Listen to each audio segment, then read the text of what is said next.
অনেকটা চিংড়ি মাছ পড়েছে, সঙ্গে পুঁটি মাছও পড়েছে।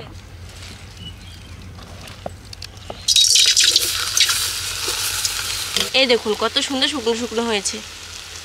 একটু গন্ধ বেরিয়েছিল, গোটা গ্রাম পচে গেছে। নমস্কার, ময়না কিচেনের তরফ থেকে আপনাদের সকলকে জানাই অনেক অনেক ভালোবাসা। অনেকদিন পর চলে এলাম সাগরা তুলতে। স্লিপ কাটছে বলো দিদি, লাঠিগুলো একদম শ্যাওলায়। ভাই যাবো নাকি? পড়েছে মনে হচ্ছে গো ভাই, মাছ পড়েছে। হ্যাঁ পড়েছে রে। এই দেখ রামবো তুলতে চলে আসছে সাগরা। দিদি হ্যাঁ গুঁড়ো গুঁড়ো পড়েছে। ওই দেখো পটকা মাছও পড়েছে একটা, ওই দেখো বাবা অনেক চিংড়ি মাছ পড়েছে। হ্যাঁ ওইটা সারা অনেকটা চিংড়ি মাছ পড়েছে, সঙ্গে পুঁটি মাছও পড়েছে। এই ওদিকে চলে যাচ্ছে। একটা পাকাল মাছও পড়েছে। দিদি এই দেখো একটা তেলাপিয়ার বাচ্চা, এই দেখো। জঙ্গল সমেত তুলে নিলাম মাছগুলো, বাড়িতে গিয়ে পরিষ্কার করব। এখানে বাঁচতে গেলে অনেক সময় লাগবে। আমরা যখনই আসি তখনই আমাদের ল্যাম্বো আমাদের সঙ্গে চলে আসে। দিদি চলো, হয়ে গেছে, চল চলো।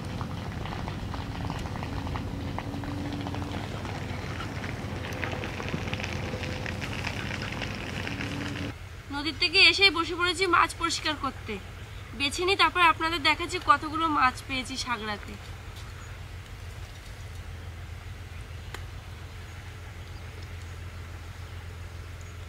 এই দেখুন সাগরাতে আজকে অনেকগুলো মাছ পেয়েছি। চিংড়ি মাছ, তার সঙ্গে কটা পুঁটি মাছও পড়েছে। অনেকগুলো চিংড়ি মাছ হয়েছে। মাছগুলো পরিষ্কার করে দিলাম, দিদি মাছ কাটছে। আমি কিছুটা পেঁয়াজ পাতা তুলতে চলে এসেছি। এখান থেকে কিছুটা পেঁয়াজ পাতা তুলে নেব। আজকে পেঁয়াজ পাতা, বেগুন, আলু দিয়ে চিংড়ি মাছ শুকনো শুকনো করে রান্না করব। একদম কিন্তু জমে যাবে, আপনারা দেখতে থাকুন। দারুণ হয়েছে কিন্তু পেঁয়াজ গাছগুলো, আর দুই একটা কিন্তু কলি বের হয়েছে। গাছ সমেতই তুলে নিই। গোড়াটা ভীষণ শক্ত হয়ে আছে, কদিন ধরে জল দেওয়া হয়নি। এই দেখুন সবে দেখুন ছোট ছোট কলি বের হচ্ছে। এই দেখুন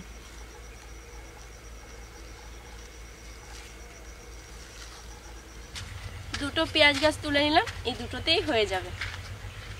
সবগুলো মাছ আমার কাটা হয়ে গেছে, এবার ধুয়ে পরিষ্কার করে নেব। এই দেখুন খুব ভালো করে পরিষ্কার করে নিয়েছি। কাঁচা লঙ্কা আদা একসঙ্গে বেটে নিচ্ছি। দিদি আদাটা একদম কচি গো। আলু আর বেগুন কেটে নিচ্ছি। আমার সবজি কাটতে কাটতে তোর বাটা হয়ে যাবে। হ্যাঁ গো হয়ে যাবে গো, টেনশন করো না তুমি। তোর সঙ্গে আমি পারবো না। কচি আছে দিদি? হ্যাঁ একদম কচি। আদা কাঁচা লঙ্কা ভালো করে বেটে নিলাম, এবার তুলে নিচ্ছি। আমি আর দিদি বসেছিলাম রান্নাঘরে, এত ঠান্ডা লাগছিল, বাইরে এসে বসে পড়েছি আমি আর দিদি দুজনা। আজকে রোদ্দুতে বসেই রান্না করব, বেশ ভালোই লাগবে গায়ে রোদটা খুব ভালোও লাগছে। হ্যাঁ শীতকালের রোদ্দু তো খুব সুন্দর লাগছে।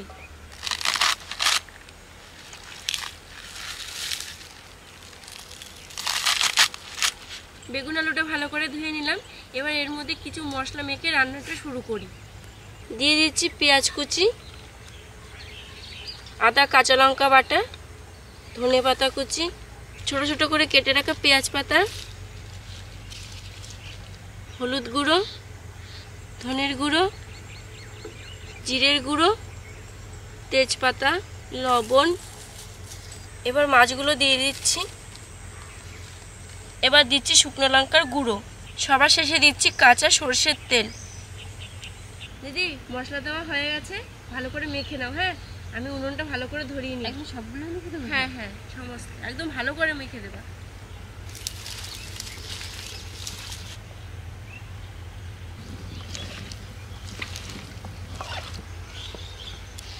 দেখ মাখানোটা কেমন হয়েছে, দেখ দারুণ হয়েছে, 100তে 100 দিদি। কড়াই গরম হয়ে গেছে আর দিদি মাখানো হয়ে গেছে। দিদি দাও। কড়াইতে তেল দেবো না, যেভাবে দিদি মাখিয়ে দিয়েছে এইভাবেই আমি দিয়ে দেবো।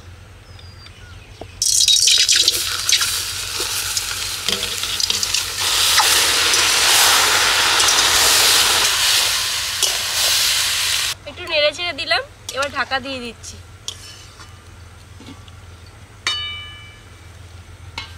একটু অন্তর অন্তর আমি ঢাকনা নামিয়ে নেড়ে চেড়ে নিয়েছি প্রায় 20-25 মিনিট। রান্না আমার হয়ে গেছে, এবার নামিয়ে নিচ্ছি। এই দেখুন কত সুন্দর শুকনো শুকনো হয়েছে।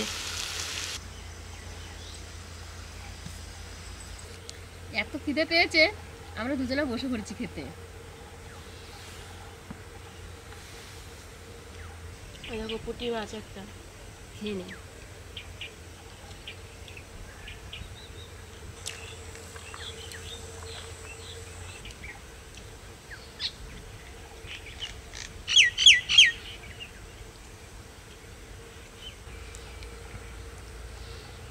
দিদি কিরকম লাগছে খেতে? আর রান্নার সময় বুঝতে পেরেছি আমি, এত গন্ধ বেরিয়েছিল, গোটা গ্রাম পচে গেছে। হাতে মেখে রান্না করলে এরকমই সেন্ট ওঠে গো। আর টেস্টি আলাদা। আর রান্নাটা যা হয়েছে না, সবকিছু কাঁচা একদম হাতে মেখে, কাউকে বলে বোঝানো যাবে না। তার সঙ্গে ছোট ছোট চিংড়ি মাছ। যে কোনো ছোট মাছে কিন্তু পেঁয়াজ পাতা দিলে কিন্তু তরকারির টেস্টটাই আলাদা হয়। ভিডিওটি দেখার জন্য আপনাদের অসংখ্য ধন্যবাদ। দেখা হচ্ছে নতুন একটা রান্না নিয়ে। আপনারা ভালো থাকবেন। টাটা।